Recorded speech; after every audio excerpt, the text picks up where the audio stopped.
Elaine Helgen. I'm a resident of Alexandria. I see 395 from my home, so I have a close personal relationship with it. Thank you for holding this forum, by the way. Probably you were required to do this. I strongly encourage you, if at all possible, to continue doing this so that we can continue to provide input, because I'm sure, as you can gather, we have a lot of ideas, a lot of feedback to provide you. And along those lines, my first question is, I'd like VDOT and also Transurban possibly to explain what were your lessons learned from the 495 Beltway, where Transurban built those express lanes. VDOT, what were the lessons learned that you're going to incorporate for this project?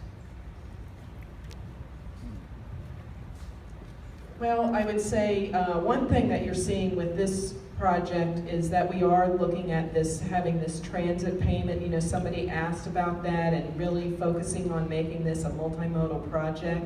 That transit payment is not subject to whether the toll revenues come in as projected or not. They're going to be in the base case financial model.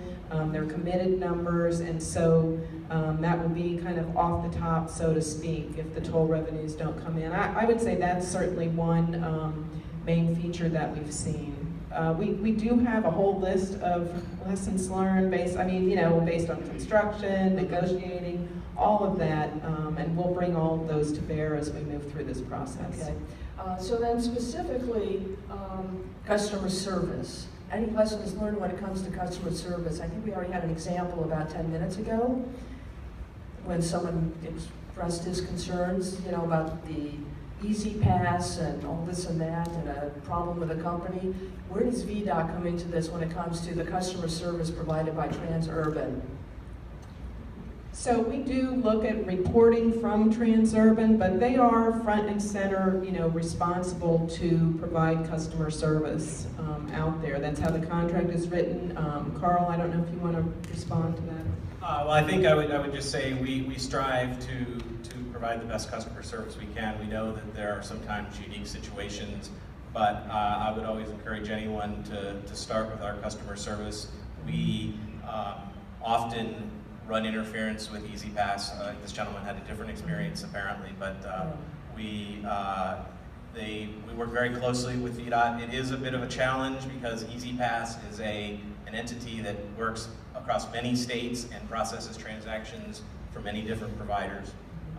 But I think that we strive to do best, to do our best. So is there anything you can offer that gentleman who spoke tonight, a name, a phone number, an email address? Because apparently he didn't get any relief apparently with his problem, so. I can speak with him after we're done here. Customer service? Great, thank you. That's a good start. I'm still on customer service. VDOT, what is your role for holding Transurban accountable for being customer service? Because when each of us has a problem, and Frank, I have an Easy Pass, I rarely use the lane, but we're not a group, we're not organized. We're not a union, we're not an entity. And so VDOT, you're there to hold them accountable. You're our agent. What are you doing to hold them accountable? You tell me they're responsible, but we vote for our mayor, our city council, our representatives down there in Richmond, our governor. You are the state government. You apparently have awarded them a contract. You are our agent. What are you doing to hold them accountable, like the problem the gentleman just mentioned tonight? What are you doing? Well, I would say, yes, we're the oversight agency, but a lot of the criteria, the fines, all of that is set up in the Code of Virginia. And that did change this year relative to fines. There was legislation, so while we do provide oversight and we make sure that what's being, that they're following all of the contract provisions as well as the Code of Virginia, we don't write the laws. So, it's a combination of both of those things. And so, one last thing, because I know I've been monopolizing the microphone, but even things like, do you even field any complaints from citizens of the Commonwealth of Virginia they have about Transurban? Yes, Okay. yes, we do. Okay. Yes, we have a group that's focused on the operations and safety of the roadway. Okay. We interact with them quite a bit, and yes, we do Okay. field questions from the public.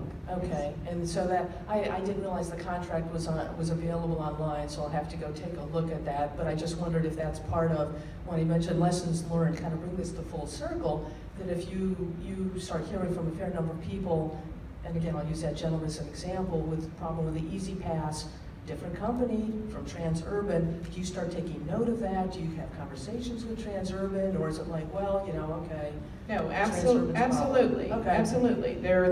They have a permit to use our road, Okay. you know, and so it's our responsibility to, you know, as you said, represent the citizens. So now we're not letting them off the hook to resolve issues and provide customer service, but we certainly will step in when needed. Great, thank you very much.